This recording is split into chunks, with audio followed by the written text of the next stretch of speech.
प्रेम से बोले शंकर भगवान की जय। हर हर महादेव, घर घर महादेव, देवों का देव महादेव जी के चरण में प्रणाम करती हूँ, मेरा प्रणाम स्वीकार हो। माता गौरा पार्वती के चरण में प्रणाम करती हूँ, मेरा प्रणाम स्वीकार हो। गणपति ललनवा के चरण में प्रणाम करती हूँ, मेरा प्रणाम स्वीकार हो। शिव गुरु भाई बहना के चरण में प्रणाम करती हूँ, मेरा प्रणाम स्वीकार हो। माता और पिताजी के चरण में प्रणाम करती हूँ, मेरा प्रणाम स्वीकार हो। गुरु भाई बहना, मैं एक कथा सुनाने जा रही हूँ। इस कथा को पूरा सुनिए और रहस्य जानिए। आधी नहीं, आधी सुनने में शिव गुरु का अपमान होती है, पूरा सुनने में ज्ञान होती है। इसलिए कथा को पूरा सुनिए और रहस्य जानिए। हर हर महादेव, घर घर महादेव।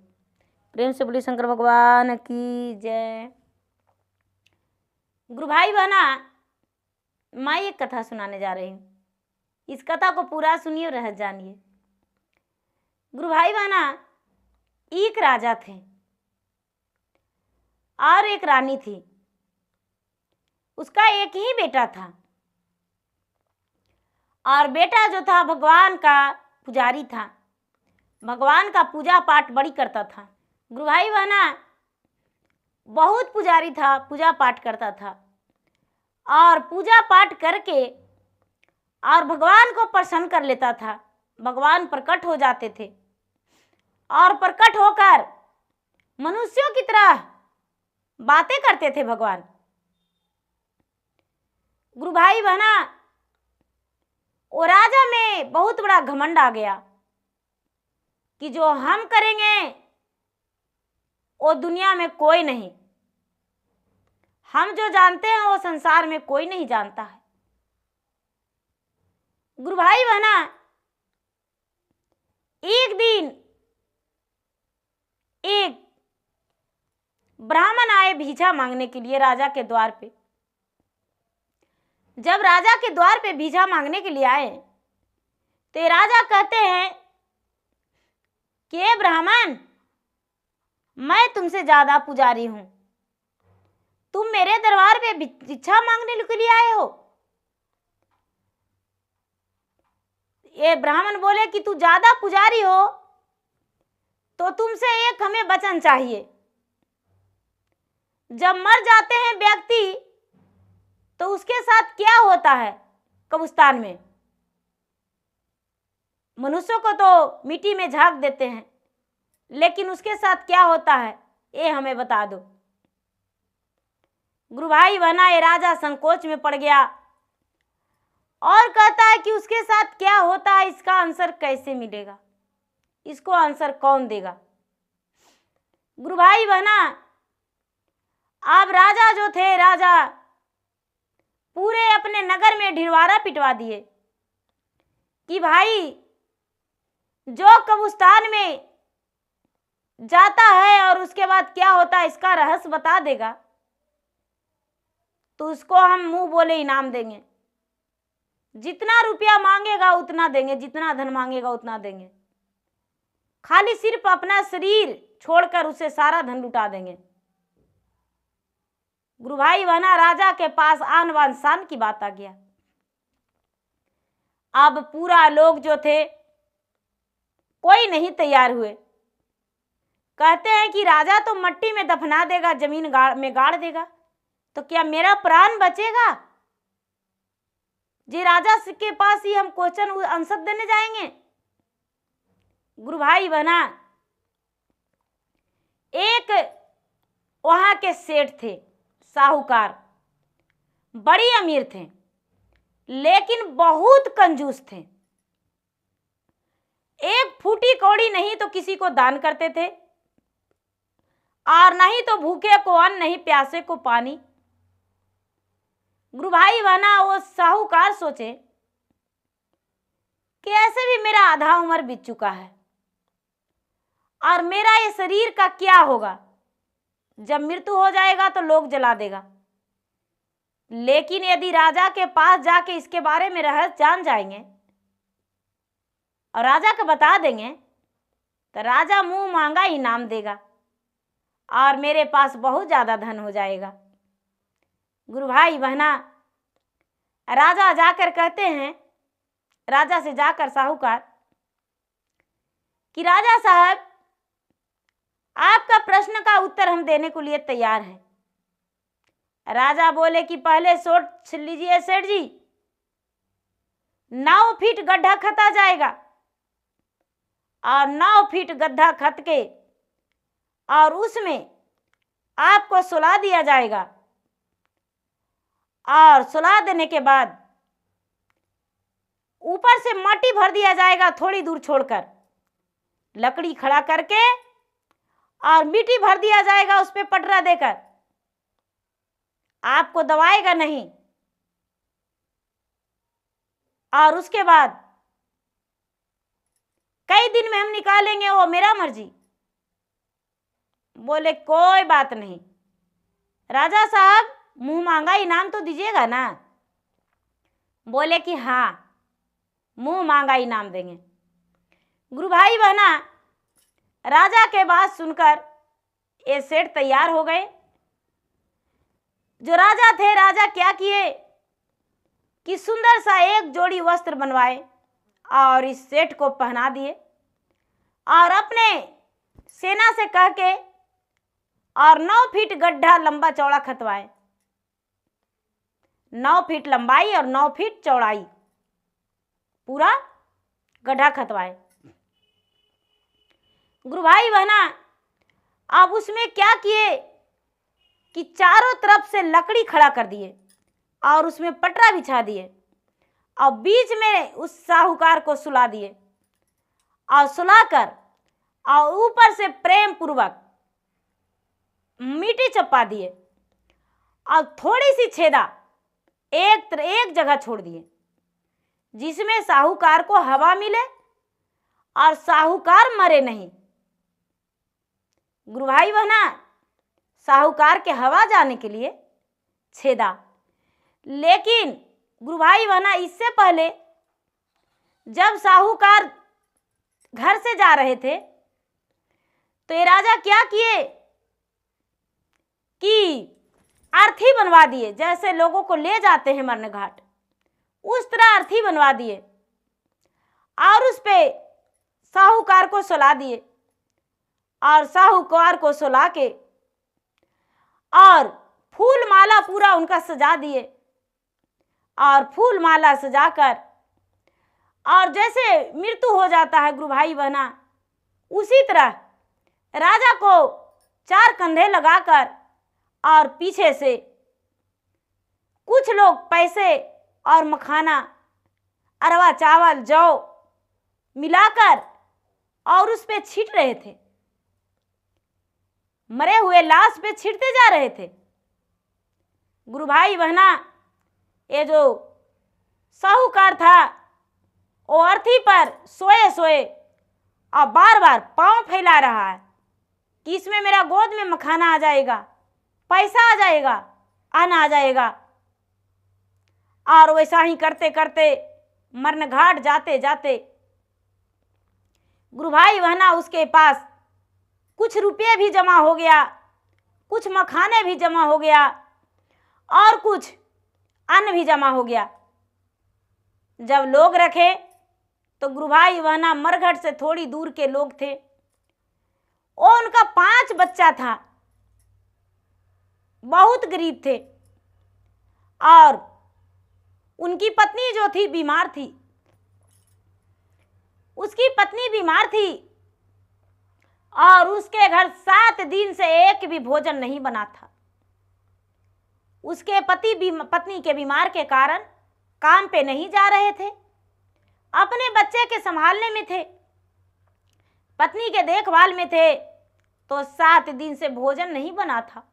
उनका बच्चन 7 दिन से भूखा था और बिना अन्न के 7 बच्चन रो रहे थे।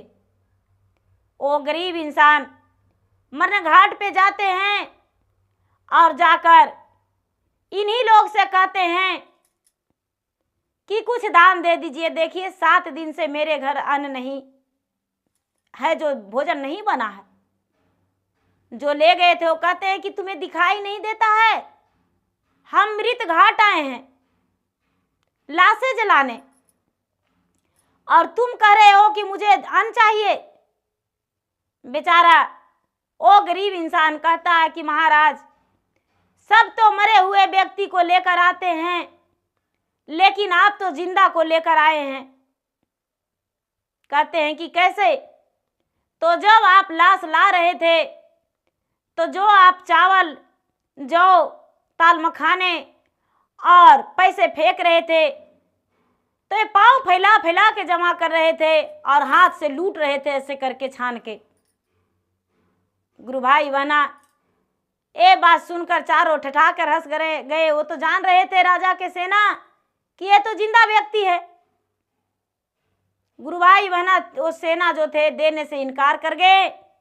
वो जो सेठ था वो सोचता है कि अब तो मैं कब्रिस्तान में जाने वाला हूं, तो अब इस पैसे को रख कर क्या करेंगे, ये अन्न को रख कर क्या करेंगे, ये मखाने को रख कर क्या करेंगे?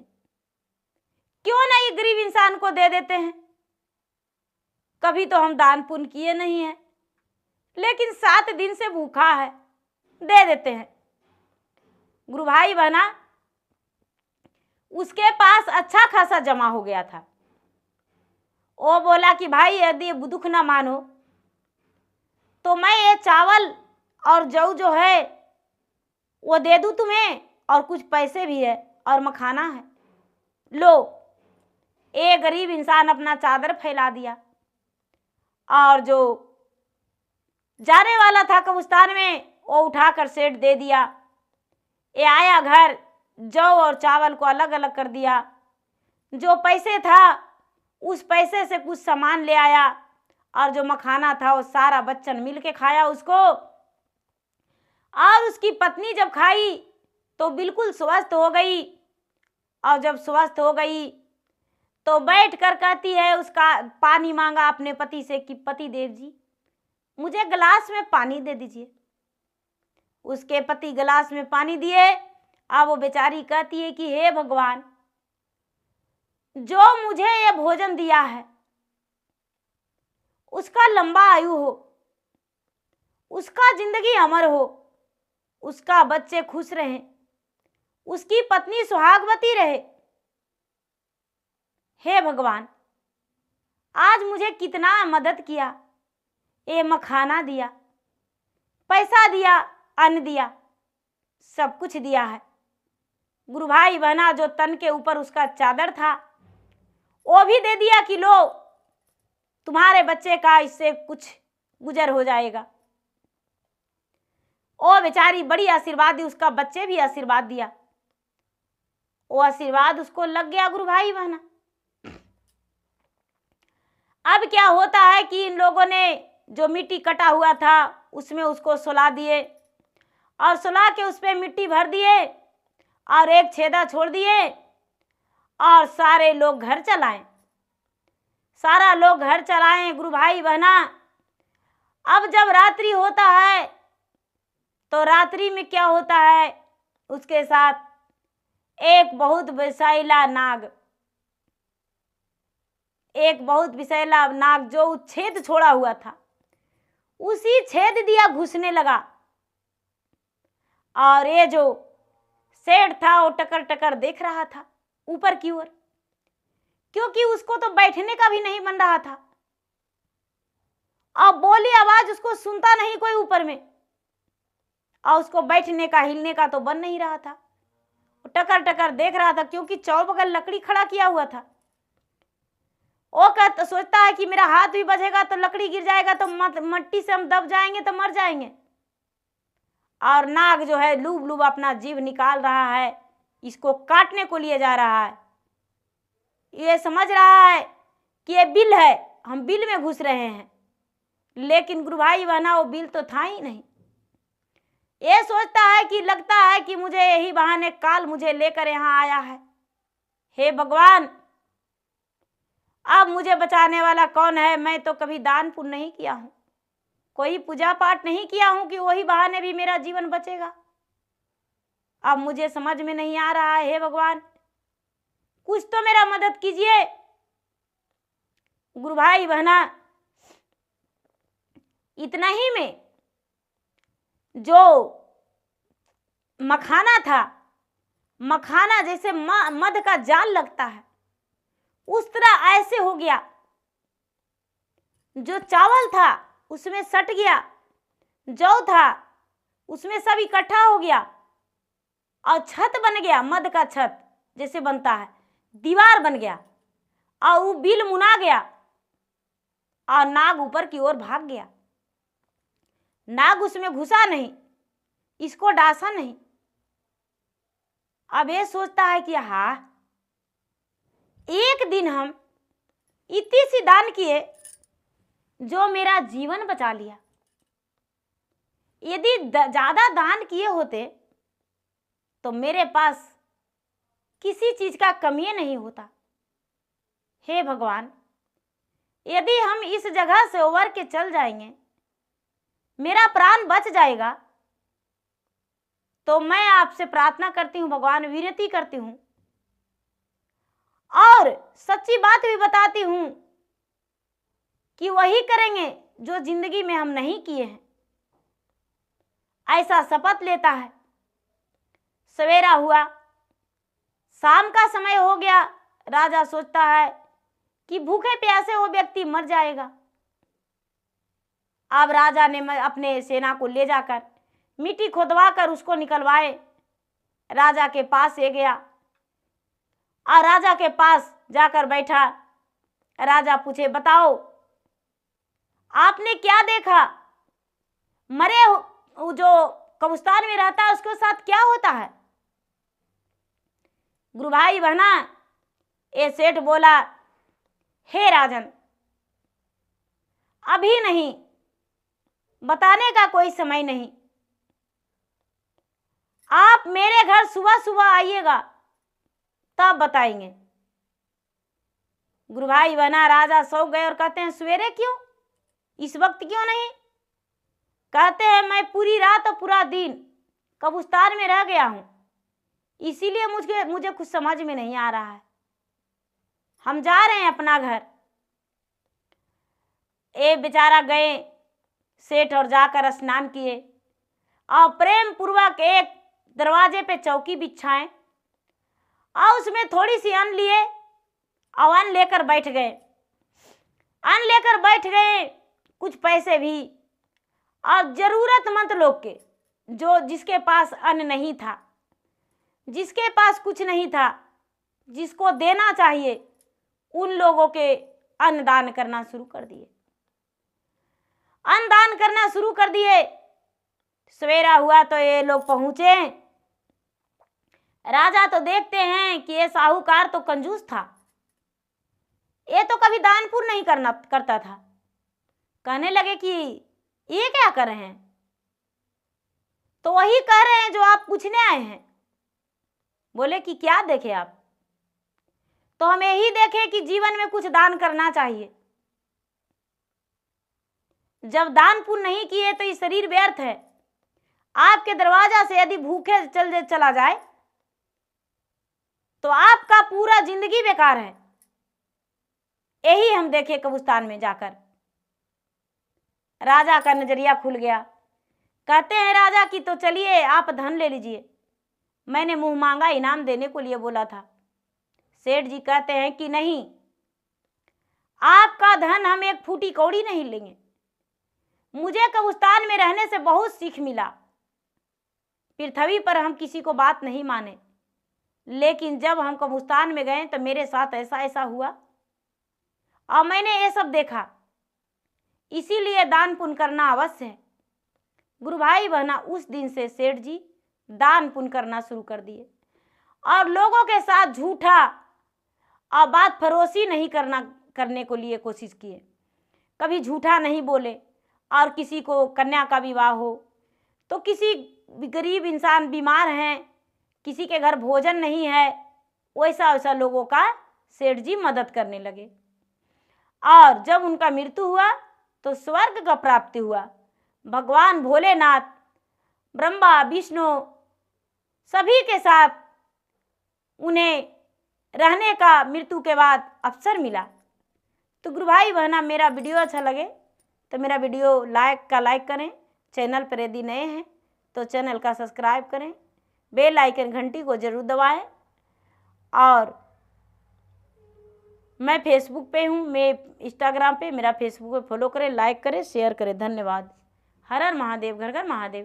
प्रेम से बोली शंकर भगवान की जय।